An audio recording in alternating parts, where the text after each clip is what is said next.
नमस्कार दोस्तों, मैं हूं आपका दोस्त अमित और आज की वीडियो बहुत ज़्यादा इंपॉर्टेंट होने वाली है क्योंकि आज की वीडियो में हम दो ऐसी कंपनियों के बारे में बात करने वाले हैं जिनका बिजनेस सेगमेंट अगर आप देखेंगे तो दोनों का बिजनेस मॉडल सेम हमें देखने को मिलता है और दोनों कंपनियों में काफ़ी तगड़ी फाइट हमें देखने को मिलती है। आज से 5-10 साल पहले अगर आप मार्केट में देखेंगे तो आप अगर किसी सेक्टर में इन्वेस्ट करना चाहते हैं तो वहाँ पर आप देखेंगे कंपनियाँ जो है वो बहुत कम आपको देखने को मिलती थी। अब मान लीजिए आपको IT सेक्टर में इन्वेस्ट करना है तो IT सेक्टर में एक एग्जांपल के तौर पे अगर 10 साल पहले 10 कंपनियां देखने को मिलती थी तो आज के टाइम पे अगर आप देखेंगे हो सकता है यही नंबर आपको 20 देखने को मिल जाए, 15 देखने को मिल जाए। तो इस तरह से अगर आप देखेंगे तो कंपनियों के बीच में जो कंपटीशन है वो काफ़ी ज़्यादा बढ़ता हमें देखने को मिल रहा है। इसी तरह हर सेक्टर में अगर आप जाएंगे तो कहीं ना कहीं कंपनियों की संख्या जो है वो लगातार हमें बढ़ती हुई नज़र आ रही है। तो आज जो दो कंपनियों के बारे में हम बात करने वाले हैं वो है स्विगी और जोमेटो यानी इटरनल के बारे में। अगर दोनों का बिजनेस आप देखेंगे तो सेम बिजनेस मॉडल आपको देखने को मिलेगा।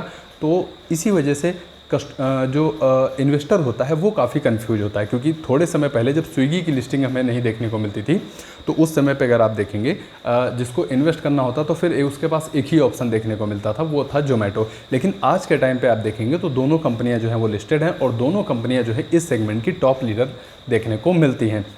तो ऐसे में इन्वेस्टर काफ़ी ज़्यादा कंफ्यूज होते हैं कि हम स्विगी में इन्वेस्ट करें या फिर जोमेटो में। तो इसी वजह से ये एक डिटेल वीडियो होने वाला है। क्वार्टर फर्स्ट के जो रिजल्ट आए थे उन्हीं तक के नंबर्स मैंने लिए हैं और साथ ही साथ डिटेल में बिजनेस को भी हम समझने का प्रयास करेंगे। तो वीडियो की शुरुआत करते हैं। वीडियो में कोई भी बाई या सेल का रिकमेंडेशन आपके लिए नहीं है। वीडियो का एक ही मकसद है कि सिर्फ और सिर्फ दोनों कंपनियों के बिजनेस को आपको समझाना। तो सबसे पहले वीडियो में हम जिन पैरामीटर्स पर बात करने वाले हैं वो है बिजनेस सेगमेंट। सबसे पहले बिजनेस सेगमेंट के बारे में हम बात करेंगे, फिर उसके बाद सेगमेंट वाइज जो इनके नंबर आए थे उनके बारे में हम चर्चा करने वाले हैं कि कौन सी कंपनी किस सेगमेंट में ज़्यादा बेहतर जो है वो अपनी पकड़ रखती है। फिर कंसोल बेस पे दोनों कंपनियों के नंबर को हम कवर करने वाले हैं। तो सबसे पहले अगर बिजनेस सेगमेंट की हम बात करते हैं तो चाहे वो स्विगी हो या फिर जोमेटो यानी इटरनल हो, दोनों कंपनियों के बिजनेस मॉडल आपको सेम देखने को मिलेंगे।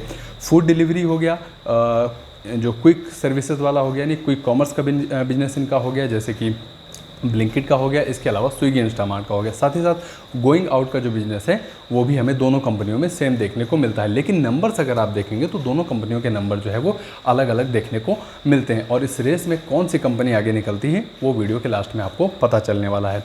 तो चलिए वीडियो की शुरुआत करते हैं सबसे पहले फूड डिलीवरी बिजनेस के साथ, क्योंकि फूड डिलीवरी की अगर हम बात करते हैं तो दोनों कंपनियों का जो सबसे पहला बिजनेस था वो फूड डिलीवरी था। और फूड डिलीवरी की अगर हम बात करते हैं तो ग्रॉस ऑर्डर वैल्यू जो जोमेटो यानी इटरनल की देखने को हमें मिली है वो लेटेस्ट Q1 के नंबर के हिसाब से वो 10,769 करोड़ की ग्रॉस ऑर्डर वैल्यू हमें देखने को मिली है। ग्रॉस ऑर्डर वैल्यू मतलब इस सेगमेंट में अगर आप देखेंगे जो टोटल अमाउंट का ट्रांजैक्शन हुआ है वो है ग्रॉस ऑर्डर वैल्यू।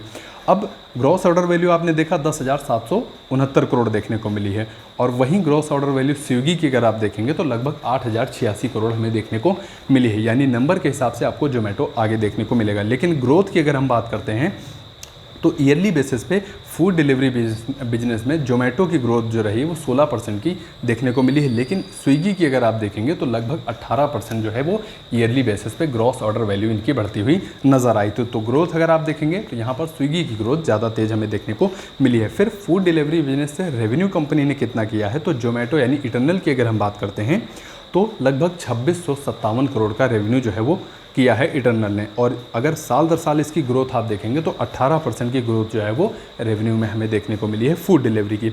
अब स्विगी की बात करते हैं। स्विगी का अगर रेवेन्यू आप देखेंगे तो 2080 करोड़ रेवेन्यू हमें देखने को मिला है और साल दर साल अगर ग्रोथ आप देखेंगे तो 20% की ग्रोथ यहाँ पर देखने को मिली है। यानी कि ग्रॉस ऑर्डर वैल्यू और रेवेन्यू के केस में दोनों ग्रोथ अगर आप ग्रोथ के हिसाब से कंपेयर करते हैं तो यहाँ पर स्विगी जो है वो थोड़ा सा ज़्यादा तेज़ हमें देखने को मिला है। अब बात करेंगे average monthly active food delivery restaurant जो पार्टनर इनके रहे हैं, अगर वो आप इटरनल के पास देखेंगे तो 3,13,000 जो है वो रेस्टोरेंट हमें देखने को मिले हैं एक्टिव फूड डिलीवरी के तौर पे। और वहीं अगर स्विगी के पास आप ये नंबर देखेंगे तो यहाँ पर जोमेटो आपको आगे देखने को मिलेगा क्योंकि स्विगी के पास 2,55,400 जो है वो रेस्टोरेंट पार्टनर हमें देखने को मिले हैं। तो अगर नंबर्स के हिसाब से जाएंगे तो यहाँ पर इटरनल ने जो है वो बाजी मारी है। अब चलते हैं क्विक कॉमर्स की तरफ, क्योंकि दोनों कंपनियों का जो फोकस है वो है क्विक कॉमर्स की तरफ। और क्विक कॉमर्स बिजनेस अगर आप देखेंगे तो इंडिया में काफ़ी तेज़ी से बढ़ता हुआ देखने को मिल रहा है। इटरनल की बात करते हैं तो ब्लिंकिट इनके पास है और स्विगी की अगर हम बात करते हैं तो स्विगी इंस्टामार्ट हमें देखने को मिलता है। अब ब्लिंकिट के अगर ग्रॉस ऑर्डर वैल्यू का नंबर आप देखेंगे तो 11,821 करोड़ हमें देखने को मिला है, और ये ग्रॉस ऑर्डर वैल्यू जो है वो ईयरली बेसिस पे आप देखेंगे तो 140% जो है वो बढ़ता हुआ नज़र आया है। वहीं अगर स्विगी की हम बात करते हैं तो ग्रॉस ऑर्डर वैल्यू का नंबर अगर आप देखेंगे तो जोमेटो यानी इंटरनल ब्लिंकिट की अपेक्षा आधा देखने को मिलेगा, 5,655 करोड़ का। और ईयरली ग्रोथ अगर आप देखेंगे तो यहाँ पर भी ट्रिपल डिजिट यानी 107% की ग्रोथ हमें यहाँ पर भी देखने को मिली है। लेकिन अगर आप देखेंगे कि ब्लिंकिट के केस में तो फाइनेंशियल ईयर 25 की अगर हम बात करते हैं तो चारों क्वार्टर में अगर आप देखेंगे इनकी जो ईयरली ग्रोथ रही है वो ग्रॉस ऑर्डर वैल्यू में वो 120% से ऊपर देखने को हमें मिली है, जो कि नंबर आप बता रहे हैं कितनी तेज़ी से ये बिजनेस जो है वो लगातार बढ़ता हुआ नज़र आया है। अब रेवेन्यू की हम बात कर लेते हैं तो ब्लिंकिट ने रेवेन्यू जो है वो 2400 करोड़ का लेटेस्ट Q1 में किया था, और ब्लिंकिट का जो रेवेन्यू था वो साल दर साल 155% बढ़ता हुआ नज़र आया था। वहीं अगर हम स्विगी की बात करते हैं यानी स्विगी इंस्टामार्ट की, तो स्विगी इंस्टामार्ट ने 859 करोड़ का रेवेन्यू किया है और ईयरली बेसिस पे 113% की ग्रोथ यहाँ पर भी देखने को मिली है। तो रेवेन्यू के केस में अगर आप देखेंगे तो लगभग स्विगी इंस्टामार्ट जितना रेवेन्यू कर रही है उसका 3 गुना जो है वो ब्लिंकिट रेवेन्यू करता हुआ नज़र आ रहा है। तो ये हो गया रेवेन्यू का नंबर। अब चलते हैं ऑर्डर की तरफ। टोटल नंबर ऑफ ऑर्डर अगर आप देखेंगे Q1 के टाइम पे तो ब्लिंकिट के पास 17 करोड़ 67 लाख ऑर्डर हमें देखने को मिले हैं 3 महीनों के दौरान।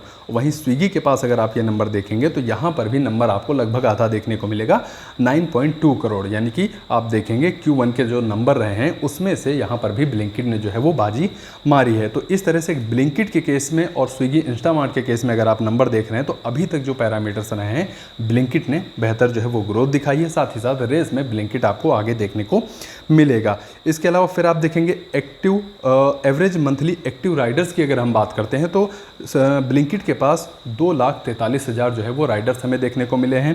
वहीं अगर स्विगी की हम बात करते हैं तो यहाँ पर इन्होंने ये नंबर जो है वो मेंशन नहीं किया है। ओके, चलते हैं अगले पैरामीटर्स की तरफ। अब हम बात करेंगे डार्क स्टोर के बारे में। देखिए दोनों ही कंपनियां जो है अपने स्टोर्स के नंबर को बढ़ाने में काफ़ी तेज़ी से काम कर रही हैं। एक समय पे अगर आप ऐसा देखेंगे तो ब्लिंकिट यानी जोमेटो का कंसोल बेस पे जो प्रॉफिट था वो काफ़ी तेज़ी से बढ़ता हुआ जा रहा था, लेकिन फिर वहाँ से आप प्रॉफिट का नंबर देखेंगे तो वो लगातार डिक्लाइन फॉर्म में देखने को मिला था। अब इसके पीछे का अगर आप रीजन देखेंगे तो जोमेटो की तरफ से बताया गया था कि वो अपने जो स्टोर्स हैं ब्लिंकिट के वो काफ़ी तेज़ी से जो है बढ़ा रहे हैं।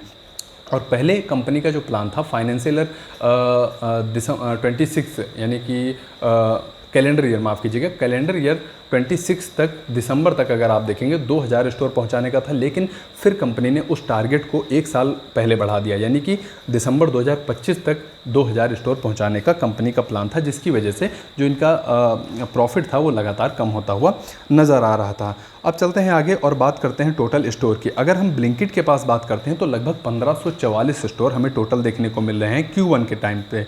और वहीं अगर स्विगी की हम बात करते हैं यानी स्विगी इंस्टामार्ट की, तो लगभग 1062 स्टोर जो है वो स्विगी के पास देखने को मिल रहे हैं। तो यानी रेस अगर आप देखेंगे तो दोनों कंपनियों की बराबर रेस हमें देखने को मिल रही है। ग्रोथ लगभग सिमिलर ही देखने को मिल रही है, कहीं पे कम कहीं पे ज़्यादा।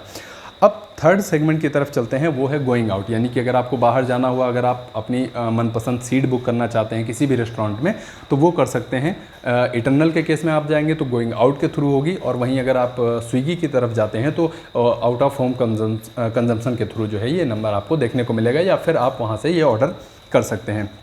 तो यहाँ पे अगर आप ग्रॉस ऑर्डर वैल्यू देखेंगे तो यहाँ पर भी इटर्नल ने बाजी मारी है, क्योंकि यहाँ अगर आप गोइंग आउट की ग्रॉस ऑर्डर वैल्यू देख रहे हैं तो 2370 करोड़ की ग्रॉस ऑर्डर वैल्यू इटर्नल के केस में देखने को मिली है, और ईयरली जो ग्रोथ रही है वो 87% की देखने को मिली है। और स्विगी की अगर हम बात करते हैं तो यहाँ पर 1056 करोड़ जो है वो ग्रॉस ऑर्डर वैल्यू यहाँ पर देखने को मिली है, और ईयरली ग्रोथ अगर आप देखेंगे तो लगभग 60% की ईयरली ग्रोथ हमें यहाँ पर भी देखने को मिली है। यानी कि अगर हम इसकी बात करते हैं तो यहाँ पर भी आपको इटर्नल जो है वो ज़्यादा बेहतर देखने को मिलेगा। फिर रेवेन्यू की हम बात करते हैं तो 207 करोड़ कंपनी ने जो है वो कमाए हैं गोइंग आउट बिजनेस से इटर्नल ने, और वहीं स्विगी की अगर हम बात करते हैं तो 83 करोड़ जो है कंपनी ने कमाए हैं अपने out of home consumption business से। अब ग्रोथ अगर आप देखेंगे तो इटर्नल के केस में 118% की ग्रोथ रही है। वहीं अगर आप स्विगी की बात करते हैं तो 76% की ग्रोथ जो है वो देखने को मिली है। यानी इस बिजनेस में भी आपको इटर्नल जो है वो ज़्यादा बेहतर देखने को मिलेगा। अब इटर्नल के पास एक और प्लस पॉइंट है कि कंपनी का एक और बिजनेस सेगमेंट है जहां पर स्विगी अभी इन्वॉल्व हमें नहीं देखने को मिलता है, वो है इनका हाइपर प्योर का बिजनेस।